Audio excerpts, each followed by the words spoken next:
when they could get some fruits, they could get some veg, they could get some herbs that are incredibly colorful. See what I mean? So this is the kind of the eating for health mantra here. And then nutrients are better absorbed in food than they are in supplements. Most nutritionists kind of remind me of dentists, is that they charge a lot of money and they cause pain. They tell you what you can have, they don't tell you what you can have, and then you wind up with a shopping bag full of products. And in my experience of 35 years professionally, clinically, people with good products and a bad diet don't get well. I mean, if they did, I'd be okay. It's great, you know.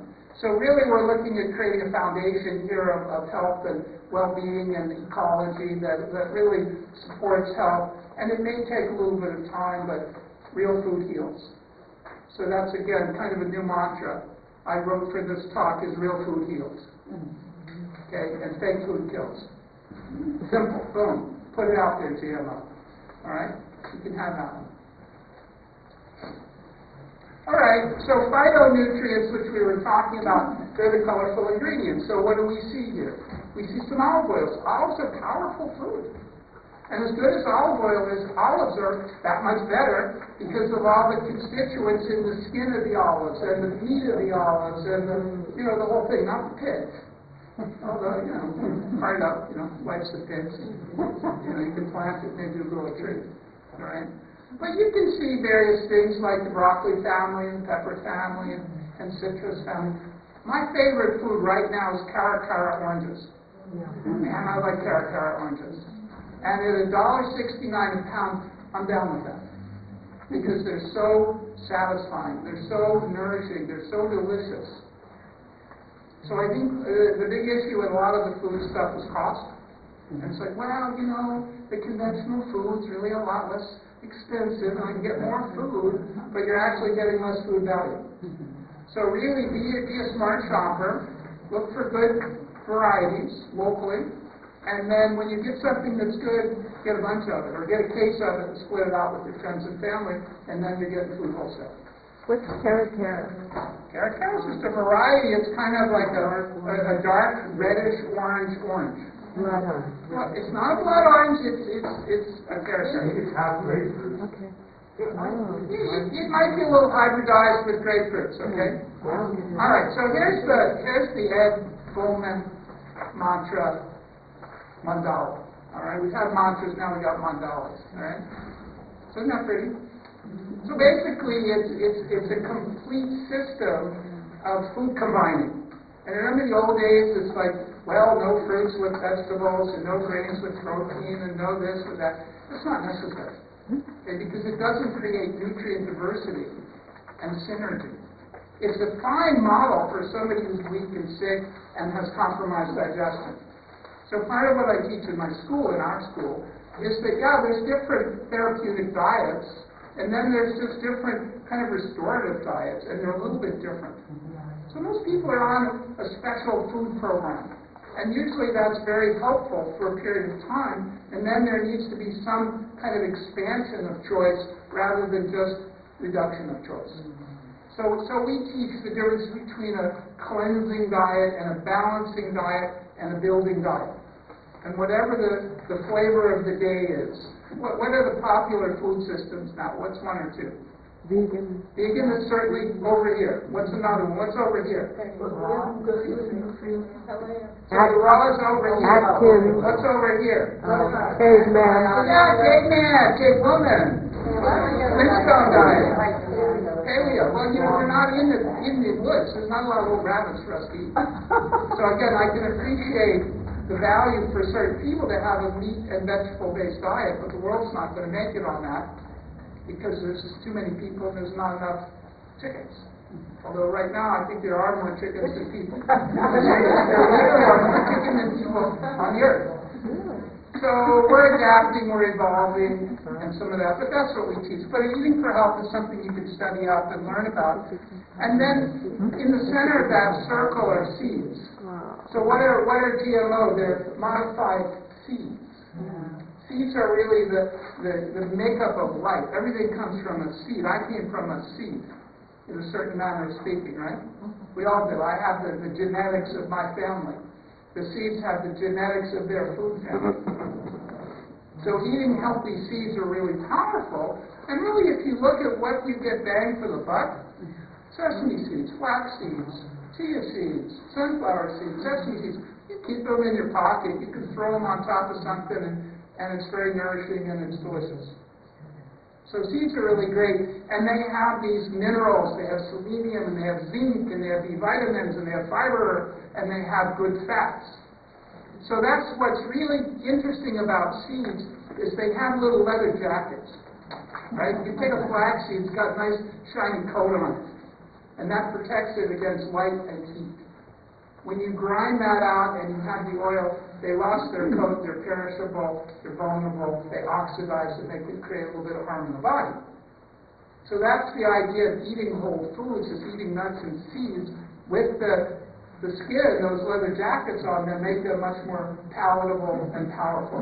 And then you can whip them up into spreads, make a nice little hummus type thing with anything, with a vegetable, with a bean, with a grain. Lots of possibilities with seeds. We teach culinary, so the culinary arts is really the flavor of what's good. So this is part of the chart, the Eating for Health model, is for each of these categories, whether it's fats or proteins or carbohydrates or beverages or what I call booster foods. So that's kind of a neat little term. A booster food is something that gives you energy. These are herbs and spices. These are algae. This is nutritional yeast. This is bee pollen. These are those things that Adele Davis was talking about when I was a kid, right? And I actually got to, study with her and study with people who study with her, because that's the value of getting older, I guess. And it's true. So here's the alternative. Here's this eating for health, fresh, natural, real food that God created for us because He loves us. Right? And then we get all this food product, right? It's a product. It's a commodity. It's something that has been robbed. It's abandoned. And the question is, why are people eating this food? Why are so many people eating so much prepared food? Help me out with that. Give me the answer. It's a time issue. Totally. Time's number one. There's 4 parts to it. What's the next one? Convenience. Availability. Availability. So you got time, you got access, you got money, and you got addiction. Hello? People like that food because it gives them a boost. These foods are very sophisticated, right? Food manufacturers are very sophisticated with adding things that aren't even on the labels. That get people really bought into these things. And then people go, well, gee, I'm kind of tired, kind of bummed out now. I think I'll have a happy meal. And again, it's tremendous conditioning. It's tremendous conditioning. So those are things we have to look at. I was trying to queue up a Jon Stewart clip from February 20th. Check it out on YouTube. It's classic. But it's too Mercury retro. I just couldn't even get it to frame on my computer. But it's so beautiful because he's talking about Subway just recall bread. And bread, the Southwest, but their bread had a chemical in it with a 30-letter word. So for Scrabble, you just clean up the whole game. Right? And then he goes into Velveeta cheese. Jon Stewart is cool. So if we can get our message to people like him and a few of these other people are cool. Another one who was showing up this week on TV was Michelle Obama. She was on Jimmy Fallon's show. And she was doing really silly skits with Jimmy Fallon and Will Ferrell. And Will Ferrell and Jimmy were both in dresses, in sundresses. And it was like so lowbrow. I mean, it was just, and Michelle is really nicely dressed and nicely presented, and they're doing a skit. It's like a Saturday Night Live skit. And she goes, all right, fellas, here's some kale chips. And they went, ew. But the point is, Michelle Obama gets to Barack Obama, and we've got some leverage here. And it gets shown on the TV. That's really kind of where I see all this stuff going. All right, popular snack food. What do you think this might be? You got corn, you got, corn and canola, soybean oil, maltodextrin made from corn. You know, salt, sugar, yeah, you're right. Basically, Doritos are something like a Dorito, right? Very popular food. It's got every GMO possible, you know, and then it's also got, you know, red dye, yellow dye, various spices, and just terrible things. You can get your daily requirement of GMO. You can get it all. You can get it all. YouTube can be a red station. Right? So the idea is to show people, like, if you're buying food in a package, the smaller the amount of ingredients, the better. An ingredient that you don't really know what it is got to be not good for you. Seriously. I mean, you can argue about, well, is, you know, sodium benzoate really a problem?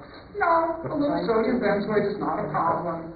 But when it's every day in every food, and you know, it becomes a problem, and particularly when people have lost their health, which is kind of what we see all too often. All right, here comes the quiz, all right? We're going to go show of hands on this one, all right? How many people here think they're pretty high food IQ? I mean, don't be modest, all right? So we got quite a few. How many are medium? That's about right. How many are, I need work, you know, I don't know much. All right, good. You guys are the ones I'm glad you're here. So true or false, hands up, saturated fat clogs your artery. True. All right, false. False. False. So it's a myth. And the data is on the research. Now, if it's saturated fat from cows that ate GMO, it will harm your system. See, this is sort of the natural health versus the conventional argument. Because people who eat conventional meats and conventional dairy and conventional corn and all that have conventional diseases. But if people eat organic meats, pasture-raised, and I'm not an advocate for or against meat. Meat is a nutrient-dense food. Meat is really a luxury. Okay? So it's okay, but it's not necessary. But it's really like, what do those cows eat and how that work for you? Number two, whole grains are heart healthy. True?